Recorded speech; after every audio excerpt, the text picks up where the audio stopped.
Hey guys, this is Comic Uno, and today I'm doing a review for Spider-Verse issue 1, which is part of Secret Wars. And before we start talking about Spider-Verse, just want to give you guys a couple updates. Of course, I have Comic Uno episode 98, and that's the show where I review all the comics I read this week in one show. And here are the exclusive comics. We got Planet Hulk issue 1, which I have an in-depth review on Comic Frontline 4.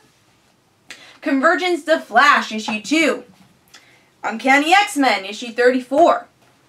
The Little Mermaid, issue 4. Convergence Adventures of Superman, issue 2. Convergence Green Lantern Corps, issue 2, which I also have an in-depth review on Comic Frontline 4. Guardians of the Galaxy, issue 27.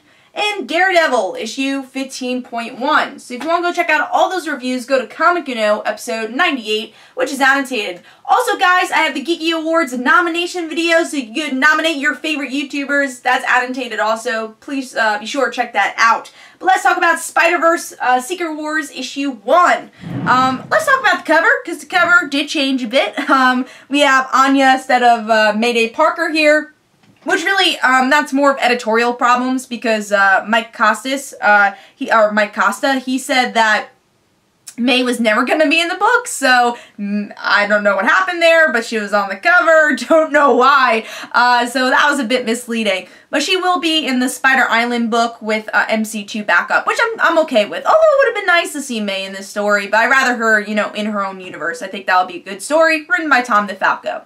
But very cool cover here. We get to see some interesting Spider people, except I don't think Noir was in this issue either, so don't know if that's misleading or is he just not in the issue. I don't know. We'll find out. But yeah, so no Spider-Man Noir, and technically there's no Peter Parker either, so we'll see. Maybe that's editorial still. I don't know. But let's see what's going on with the story.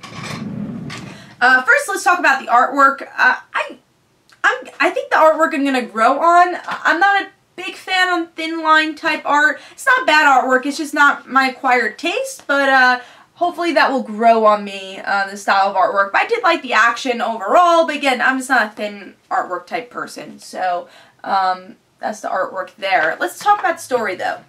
So with this issue we have kind of separate stories. Spider-Gwen has her own story, just like, I don't really remember anything. I know I lived in this world, but it's a little fuzzy. I feel like I had a different life. And she, like, remembers, you know, the song in her head, and she's like, oh, I really like the drum solo, but I don't know why. So, of course, we know Spider-Gwen's story, but she thinks she's part of this world this whole time. Now she also obviously knows something's up, because the Gwen in this universe is dead, and she realizes that. So she's trying to do a little bit more research, and she actually works for Oscorp.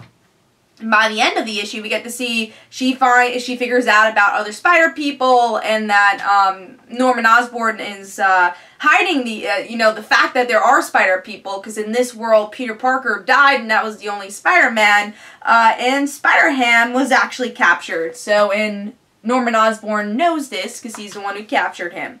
Other story going on is seeing the other characters team up. Spider-Man Britain, Anya, and the Spider-Man India. I don't want to say his name wrong.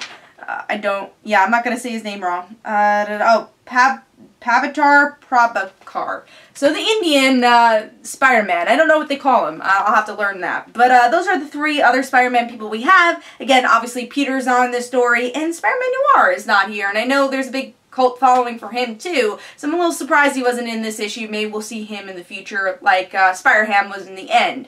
But yeah, I really enjoyed this story. I was really surprised by this one. Of course, I was excited for Spider-Verse, but I was a little upset May wasn't going to be in it, because as you guys know, May is my favorite character, so I was like, I don't know how I'm going to feel. But honestly, I really love this issue. I love the writing, especially the narration of, like, I know something happened, but my memory's a bit fuzzy. I especially love Gwen's dialogue. I thought was perfect. I love that opening where she just says, I have this song stuck in my head, and then you remember you have this song stuck in your head, and you forget the words. But then I love the drum solo, and then she's like, oh yeah, of course I'm part of a pop indie girl band, and obviously she is part of that another universe, but she doesn't know it. And then the twists and turns throughout this issue, especially towards the end where we get to see Spider-Ham, and then her finding out about Norman.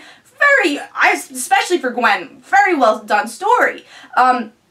But even Spider India, or India Spider, again, I will learn his name. But even him, I really liked his inner dialogue about dreams. Like, of course I remember this other world, and about dreams and how they're important, deja vu. I love that narration. And again, their story was really well done too. Them learning more about each other, and then Anya's name being Sarah in this world, and saying, no, my real name is Anya, Corenza.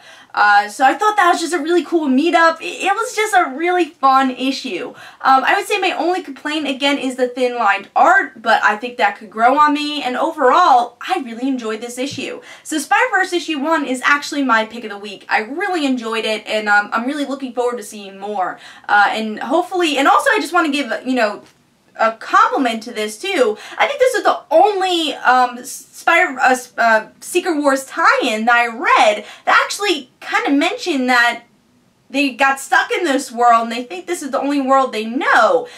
This is the only issue that kind of felt like a beginning of a story. Like other Secret Wars tie-ins felt like it's the middle of a story and they're always part of this world, and it was just a little confusing. I felt like this actually explained it very well, of being part of a different world but them not knowing they were part of their past world. I thought it was explained very well here. So that's also a big compliment to the issue, because not all the Secret Wars issues have done that. Actually, many of them haven't this week. So big compliment on that. So Spider-Verse issue 1 from me is my pick of the week. Really enjoyed it. I gave it 4.5 stars. Definitely recommend it. Hope you guys enjoyed. This is Comic Uno. Don't forget to follow me on Twitter. Don't forget to like my Facebook page. Also, in the description below, there's links for my comic book, Like Father Like Daughter. And don't forget to like the Facebook page of Like Father Like Daughter. I'll see you guys later.